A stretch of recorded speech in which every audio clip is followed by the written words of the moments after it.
So points, lines, and polygons are the three basic ways we can store vector data, and then we can talk about how we're going to symbolize them. Some things to remember is that points, lines, and polygons are used to represent features on a map, and these features could be anything, right? These features are organized by layers, so all of the layers, all of the certain type of features, such as roads, are going to be on one layer. But then each one of those features can have multiple attributes. So depending on what we want to symbolize, we have to know what the attributes are, unless we just want to put on the same symbol for that entire feature everywhere. And then once we understand what the attributes are, then we can assign the symbology with that. So let's take a look at some examples. For points, these can be used to specify, obviously, a very specific position, and then we can put a point symbol on the map. Once again, we can put the same point symbol on the map for everything, or we can change the point symbol based on any of these types of attributes. If we have a nominal, interval ratio, ordinal, or cyclical attribute, any of those levels of measurements kind of dictates how we can change that symbology. So that's one way to put points onto a map.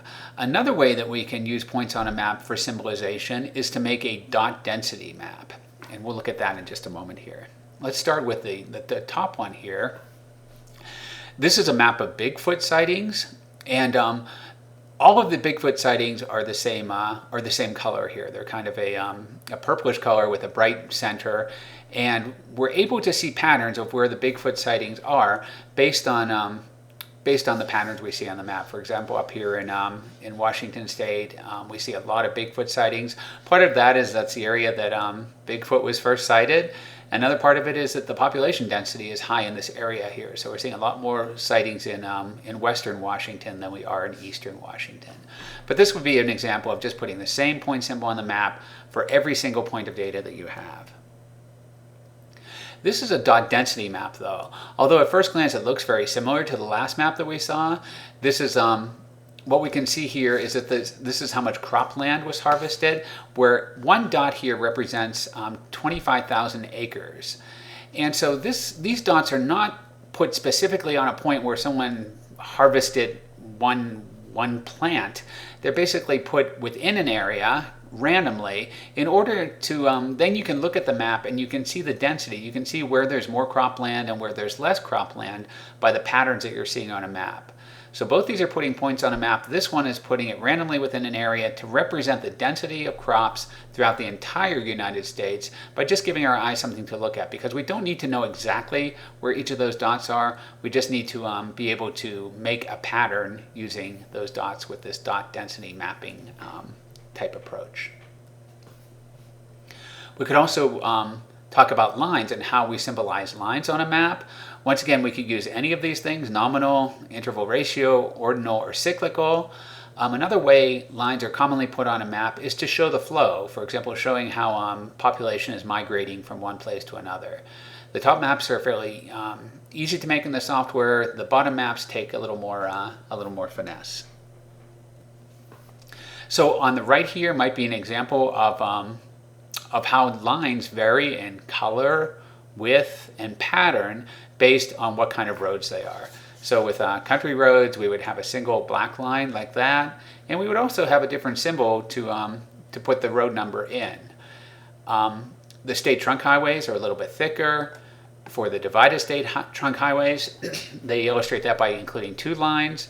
And then once we move up to the U.S. highways from the county and state highways, now we start getting into colors. We add a thick line for U.S. highways, two thinner red lines for U.S. highways divided, and finally two medium blue lines for interstate highways. This makes it immediately apparent when someone's looking at a map sort of what type of road it is, and also a little bit of the hierarchy as far as we could call this an ordinal scheme for representing roads. They're in a certain order. It doesn't mean necessarily you can drive faster or slower on one of those roads or another, or some of those roads are in better shape than the other, but they are still ordered in some way based on the symbology and how those roads are attributed. And this would be a flow map.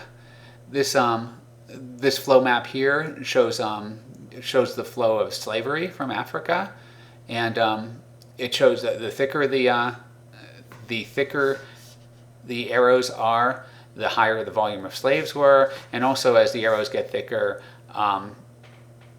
or as the data gets better, they use black to indicate that it's reliable data, and if the data is not as reliable, then it's indicated in gray here. So this sort of flow map does use lines, but it doesn't use lines in the traditional GIS sort of way where we have like a highway or a river or something that's well defined. This is almost like a graphic on top of a map where we're trying to show the flow of or the movement of something through space. And lastly, we can symbolize polygons. With polygons, once again, we can use any of those, nominal, interval ratio, or neurocyclical, and we can change the color or the pattern associated with any of the polygons based on any of those attributes with any of those levels of measurements. One very popular type of polygon map is a choropleth map. That's pronounced choropleth. And a choropleth map basically just shows population density. So a map showing population density, such as this one here, persons per square meter or per square kilometer over the entire Earth, shows very, very distinct patterns associated with where population density is highest. Because it's showing population and because it's showing it per unit area, in this case per square kilometer, we would call this a choropleth map.